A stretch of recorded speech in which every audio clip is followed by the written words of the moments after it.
రాష్ట్ర ప్రభుత్వం పూర్తిగా వైఫల్యం చెందిందని మరి ఒకవైపు ముఖ్యమంత్రి 80% కొనుగోలు పూర్తయినాయని చెప్తున్నారంటే మరి ఈ వారం రోజుల్లో ఈ కొనుగోలు కేంద్రాలని మూసేసే ఆలోచనలో ఉన్నట్టుగా స్పష్టమవుతా ఉన్నది.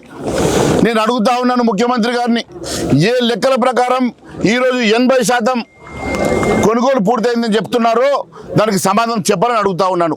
ఎక్కడ చూస్తే అక్కడ మేము వస్తున్న సందర్భంగా రోడ్ల వెంట కిలోమీటర్ల కొద్ద మరి వరి ధాన్యం రోడ్ల మీద పోస్తున్నది, మొక్కజొన్నలు పోస్తున్నాయి.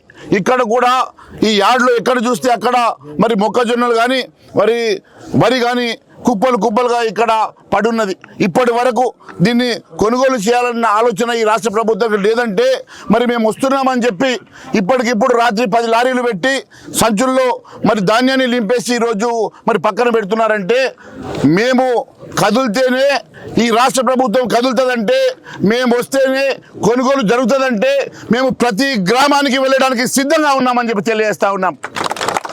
ఖచ్చితంగా ఈ రాష్ట్రంలో ప్రతి గ్రామంలో ప్రతి చివరి గింజ వరకు ఈ రాష్ట్ర ప్రభుత్వం కొనుగోలు చేసే వరకు ఖచ్చితంగా భారతీయ జనతా పార్టీ రైతుల పక్షాన నిలబడుతుంది, రైతులకు అండగా నిలబడుతుంది, రైతులను ఆదుకుంటామని చెప్పి తెలియజేస్తా ఉన్నాం.